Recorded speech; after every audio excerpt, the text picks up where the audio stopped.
kita menempatkan Transjakarta ini sebagai platform.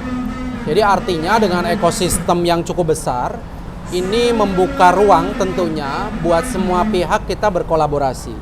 Baik dari sisi komersial, baik dari sisi sosial, baik dari sisi apapun. Sebetulnya ini terobosan-terobosan yang kita coba akan create di 2024.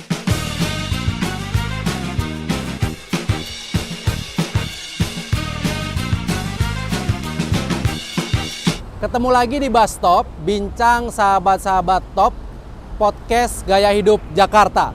Bersama saya Fadli Hasan, Direktur Pelayanan dan Bisnis Transjakarta. Halo Bapak. Ayo, apa kabar? Baik, kita akan jalan-jalan ya. Oke, ayo. Ini di lantai 2, Bundaran HI Astra. Kalau kita lihat rame banget ya Pak, udah banyak tenan yang buka gitu. Sebenarnya gimana bisnis Transjakarta sekarang? Kita di 2023 kemarin, secara rata-rata kita sudah pelanggan kita per hari 1,1 juta. Artinya ekosistemnya sudah sangat besar dan ini secara bisnis tentunya bagus. Gitu. Sehingga kalau kita perhatikan juga halte kita, ini salah satu halte ikonik kita di Bundaran HI Astra. Contoh halte yang sudah diambil naming right-nya oleh salah satu brand. Kemudian kalau kita perhatikan di lantai 2 ini juga sudah penuh oleh tenan-tenan yang ini tentunya menggambarkan bahwa kondisi bisnis yang sudah mulai membaik gitu. Buat kita juga terutama di Transjakarta. Oke, ke depan sekarang udah 2024, terobosan apa yang akan dilakukan? Nah, kita menempatkan Transjakarta ini sebagai platform. Jadi artinya dengan ekosistem yang cukup besar, ini membuka ruang tentunya buat semua pihak kita berkolaborasi. Baik dari sisi komersial, baik dari sisi sosial, baik dari sisi apapun. Sebetulnya ini terobosan-terobosan yang kita coba akan create di 2024. Jadi halte kita ini bisa jadi tempat meeting point, tempat kita bisa berkumpul, tempat kita bisa menikmati area komersial, kemudian juga tempat tujuan wisata. Betul, betul. Ya, gitu. Jadi ini buat 2024 buat kita banyak hal yang akan kita lakukan berkolaborasi dengan banyak pihak tentunya gitu. Nah, harapannya ini menarik juga buat banyak pihak untuk bisa bekerja sama dengan Transjakarta. Kadang tuh Pak orang mikirnya halte benar-benar tempat transit ya. Tapi kalau kita lihat salah satunya Bundaran HI Astra dan beberapa halte Transjakarta lainnya di sepanjang jalur ini tuh benar-benar bisa jadi tempat meeting point gitu ya. Yes. Memang seperti itu konsep yang nanti yang sekarang ya di 2024 sengaja dibentuk sama Transjakarta untuk memindahkan aktivitas pelanggan yang tidak hanya reguler menggunakan Transjakarta tapi untuk meeting point. Transjakarta sebagai bus management company tentunya main bisnisnya adalah transportation. Jadi kami punya kewajiban menyediakan transportasi publik dalam hal ini bus yang nyaman, aman, dan terjangkau. Tentunya di dalam kita mobilitas orang gitu ya, pelanggan kita, ini ada satu yang kemudian ekosistem yang terbangun. Ini yang kemudian kenapa terkait dengan kenyamanan tadi, kita juga melakukan revitalisasi halte-halte kita. Supaya masyarakat Jakarta di samping terbantu dari sisi transportasi, dari sisi perpindahan mereka, juga ini bisa jadi area yang tadi disampaikan jadi connecting the life of Jakarta gitu. Jadi teman-teman misalnya bisa sambil liburan kemana, bisa di sini menikmati pemandangan di Bundaran HI, nanti kita bisa lihat. Penasaran deh pasti sahabat-sahabat Tomnya Transjakarta yang lagi nonton kita. Siapa aja sih yang bisa bermitra bersama Transjakarta? Prinsipnya semua pihak bisa bermitra, tetapi memang kita ada aturan-aturan beberapa brand, terutama juga rekan-rekan UMKM. Terobosan yang bagus sekali untuk Transjakarta. Jadi bukan sekedar menghadirkan sarana transportasi massal, tetapi juga bisa memberikan nilai lebih untuk para pelanggan Transjakarta. Kalau kita lihat kan tenan-tenan yang ada di halte juga brandnya sama kayak yang ada di mall ya. Sebenarnya apa bedanya tenan yang ada di mall dengan yang diusung ke halte? Secara brand mungkin tidak ada bedanya, mungkin tidak selengkap di mall karena area kita terbatas, tetapi secara lifestyle yang berbeda. Kalau kita ke mall, kita mesti spend waktu khusus karena kita pengen jalan-jalan ke mall Betul. gitu. Tetapi kalau misalnya di halte, ini setiap hari memang dilalui oleh teman-teman, oleh pelanggan kita, dilalui oleh pelanggan kita, sehingga ini bisa jadi gaya hidup harian sebetulnya. Artinya bisa jadi disampaikan, bisa jadi meeting point, Betul. bisa jadi sambil menunggu transportasi publik, pulang kerja. Ini setiap hari mereka lalui. Nah, Oke. itu sebabnya tenan-tenan kita ini juga kita desain kebanyakan adalah sesuatu yang memang daily mereka bisa beli. Nah, itu kenapa kemudian kita juga menggandeng banyak pihak. Jadi tujuannya balik lagi sebagai bus management company, bagaimana transportasi publik ini semakin nyaman dengan adanya juga sistem support, salah satunya adalah area komersial yang membuat mereka semakin nyaman. Ya kalau perkembangannya di Bundaran HI Astra nih seperti apa Pak? Karena kalau kita lihat ya hampir semua udah penuh. Ya, kalau di Bundaran HI Astra ini hampir 100% area komersial kita sudah terisi.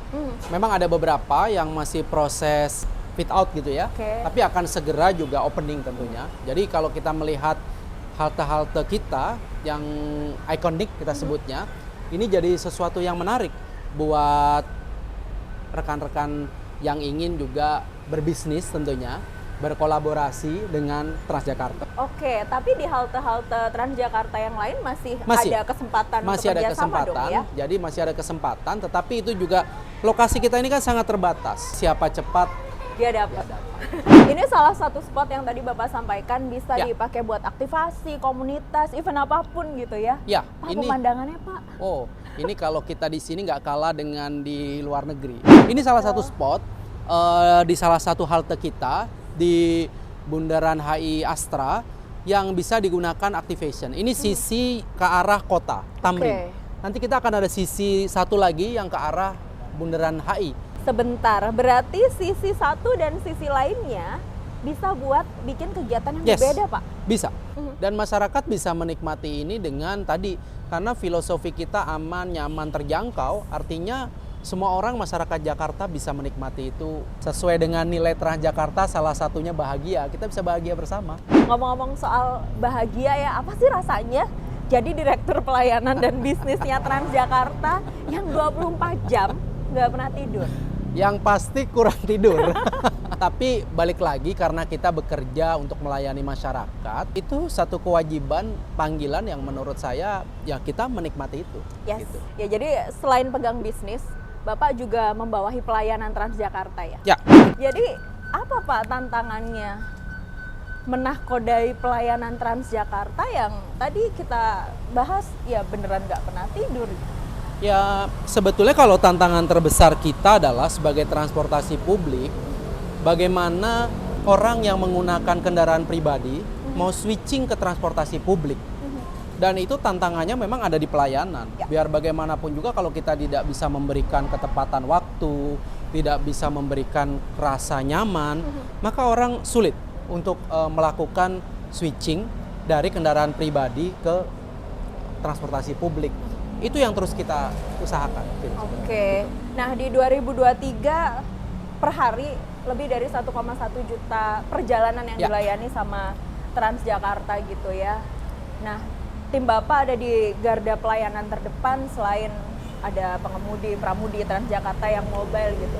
Kalau kita melihat di 2024 apa yang akan dilakukan, Pak? Yang jelas kami akan merubah wajah pelayanan kita. Segmen Transjakarta ini lebar sekali. Betul. Mulai dari yang anak sekolah.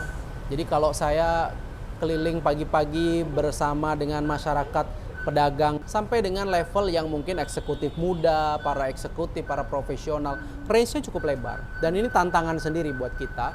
Tentunya ada aspek-aspek yang kita harus perbaiki dari si layanan. Yang pasti apapun yang Transjakarta lakukan itu semata-mata untuk memberikan pelayanan yang lebih baik ya dari hari ke hari. Betul. Masih banyak kurang. Tentunya kita berterima kasih kepada Pemprov DKI dalam hal ini yang komitmennya luar biasa sebetulnya dalam hal penyelenggaraan transportasi publik ini.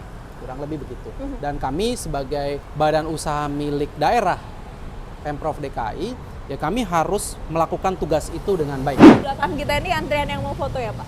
Yes, ini spot yang menarik buat masyarakat Jakarta.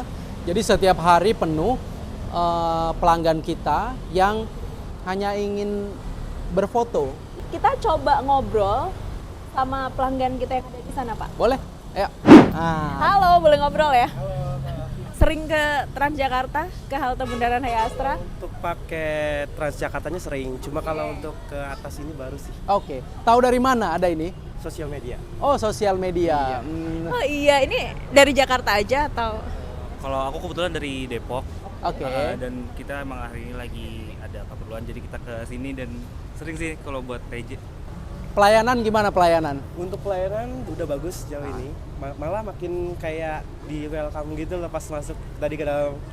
Enjoy ya, selamat menikmati Terima kasih pemandangan. banyak. Pelanggan-pelanggan kita happy gitu ya, foto, kita ikut senang gitu. Betul. Artinya kontribusi kita kepada Jakarta sebagai transportasi publik tidak hanya tadi saya sampaikan tidak hanya kita membawa orang berpindah dari satu tempat ke tempat lain, tapi sekarang ini kita bertransformasi bagaimana juga memberikan pengalaman kepada pelanggan kita. Salah satunya adalah pengalaman ini yang mungkin nggak kalah kalau kita keliling-keliling di negara lain. Ini Betul. spot yang nggak kalah banget gitu. Jadi kalau datang ke Jakarta, berwisata ke Jakarta gitu ya, jangan lupa belanja, jangan lupa naik Transjakarta gitu dan menikmati fasilitas. Betul, jadi gimana sahabat topnya Transjakarta, kamu udah pernah foto di sini? Ceritakan pengalamanmu ketika ngantri foto di halte Bundaran HiAstra di kolom komentar. Cerita yang paling seru nanti dapat merchandise eksklusif dari Transjakarta.